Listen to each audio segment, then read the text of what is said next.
खुलुमबाय बे समाव बडलेण्ड इंखं टेलिभिजननि स्टुडिय'आव आं मिथिका नार्जारी दिनै मोनाबिलिनि गाहाय रादाबफोराव दङ। आयेन बेरेखा हाथियार लाखिनायनि अजदआव बारग' एमएलए हितेश बसुमतारीखौ हमदों। आसामनि बारग' मन्त्रि नजरुल इस्लामा रुंसारि जाबाय। धेमाजियाव एसआइनि गुलियाव बारग' एसपिनि जिउ खहा। आसामनि 1000 निखावरि सुबुङा गुजरातआव बेसेन नाङि बिखानि फाहामथाय मोनगोन। आनलानि सोद्रोमाफ्रा दिनै हाथियार गथायबाय। बरपेटा रडआव सिखावनि गुलि गावनाय जाथाय। दानिया फैदो आबुं रादाबाव।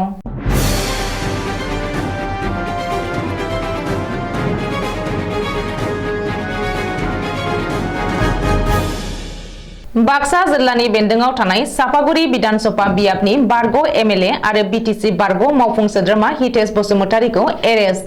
थांनाय हराव मुसलपुर पुलिसआ बारग' एमएलए हितेश बसुमतारीखौ न'निफ्राय दैखांनानै लाबोदों आरो एरेस्ट खालामदों। आयेन बेरेखा हाथियार लाखिनायनि अजदआव हितेश बसुमतारीखौ हमदों।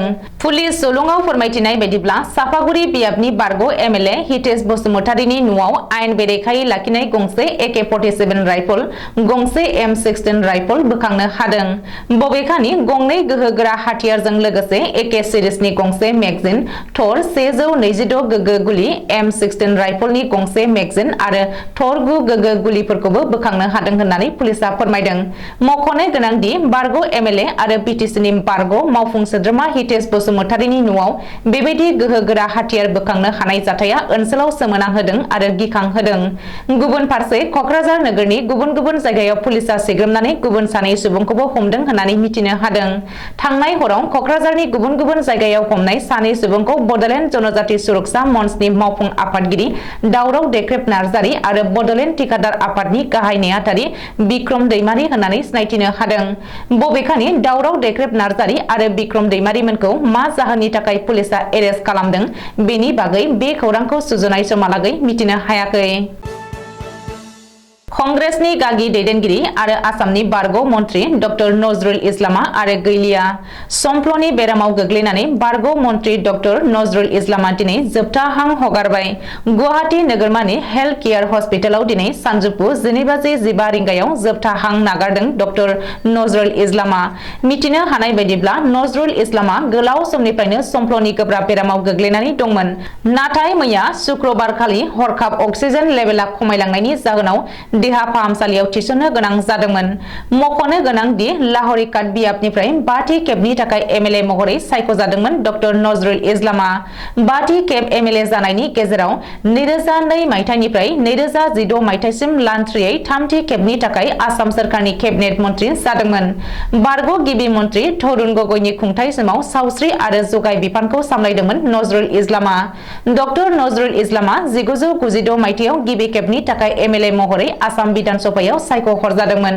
रिपर्ट बायदिब्ला डक्टर नजरुल इस्लामनि जोबथा बिदाय होनाया नगावआव जागोन। कंग्रेस गागि दैदेनगिरि डक्टर नजरुल इस्लामनि जिउ गोमानाया कंग्रेसनि थाखाय सुफुंख' हायै खहा जाबाय।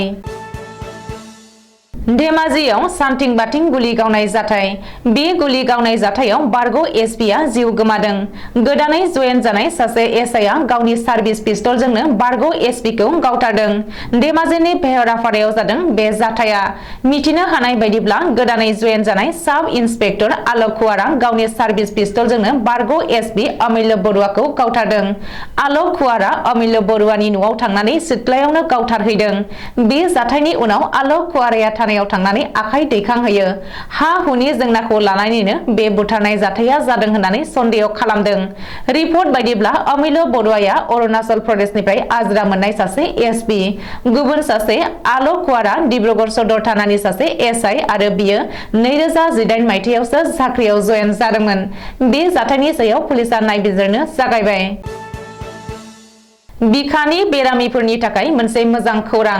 बिखानि बेरामखौ फाहामथाय होनायनि थाखाय आसाम सोरखारनि सावस्रि बिफाना जर'खा हाबाफारि लादों। बे हाबाफारि बायदियै दिनै खानापारानि एडमिनिस्ट्रेटिभ स्टाफ कलेजाव आसामनि सावस्रि बिफान आरो गुजरातनि Prashanti medical service and research foundation सुंद'यै PMSRF नि गेजेराव मोनसे गोरोबथा जादों। बे गोरोबथा बायदियै आसामनि बिखानि बेराम जानाय निखावरि सुबुंफोरा बेसेन नाङि फाहामथाय मोनगोन। 1000 निखावरि सुबुङा गुजरातआव बेसेन नाङि बिखानि फाहामथाय लाहैनो हागोन।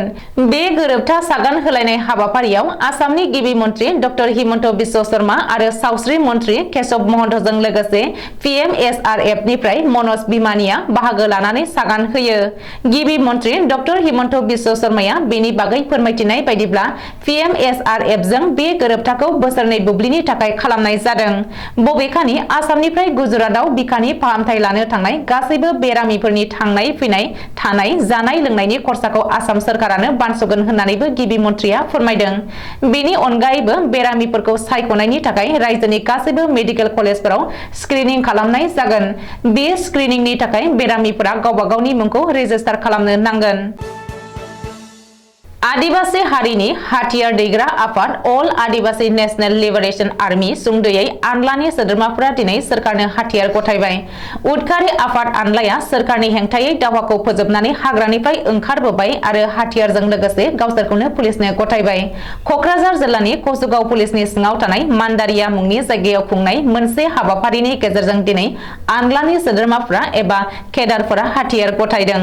मिथिनो हानाय बायदिब्ला कक्राझार जिल्लानि गाहाय कामान्डार श्रीला हासदानि दैदेननायाव दिनै गासै सा 86 आनलानि सोद्रोमाफोरा आखाइ दैखांदों एबा गावखौनो पुलिसनो गथायदों। बबेखानि आनलानि सोद्रोमाफोरा आखाइजों बानायनाय हाथियारजों लोगोसे AK-47, गंथाम शटगान, गंनै चाइनिज पिस्तल, आखाइजों बानायनाय गंसेनि देसी पिस्तल, आखाइजों बानायनाय गंनै LMG, धर 29 गोगो गुलि, गं 14 डिजनेटर, 5 केजि IED आरो माखासे हाथियारफोरखौ पुलिसनो गथायदों होननानै मिथिनो हादों। रिपर्ट बायदिब्ला आनलानि सा 86 सोद्रोमाफोरा हाथियार गथायनाय हाबाफारियाव कक्राझारनि DSP भास्कर आजारजों लोगोसे गोबांसा गोजौ थाखोनि पुलिस बिबानगिरिफोरा बाहागो लादोंमोन। साब्रै सिखावा गुलि गावनानै रां लुथिनानै लांदों। बरपेटा रडनि कलाफाङानि राधे कृष्णा हार्डवेयर दखानाव बे सोमोनांथाव आरो गिख्रंथाव जाथाया जादों। जानुवारि दाननि 6 खालार शुक्रबारनि मोनाबिलिनि 6:15 रिंगासो समाव साब्रै दुथां सिखाव हानजाया फालांगिरिखौ एबा दखानिखौ पिस्तल देखायनानै रां लुथिनानै लांदों। सिगाङाव कास्टमार जानानै दखानाव हाबफैनानै रडनि दाम दर खालामदोंमोन। बेनि उनावनो रावबो कास्टमार गैयि समाव दखाननि बिगोमा दीपांकर साहाखौ सुरि पिस्तल देखायनानै दखाननिफ्राय रां दाबियो। 50,000सो रां लानानै आथुरजों ओंखारलाङो सिखाव हानजाया। जाथायनि बागै बरपेटा रड पुलिसनो खौरां हरनानै जाथाय जानाय जायगायाव नुजाथिफैयो बरपेटा रड पुलिसजों लोगोसे बरपेटा पुलिस हानजाया। पुलिसआ जाथायनि सोमोन्दै नायबिजिरनो आखायाव लादों। दिनै मोनाबिलिनि रादाबा एसेनोसै। गोजोन्थों।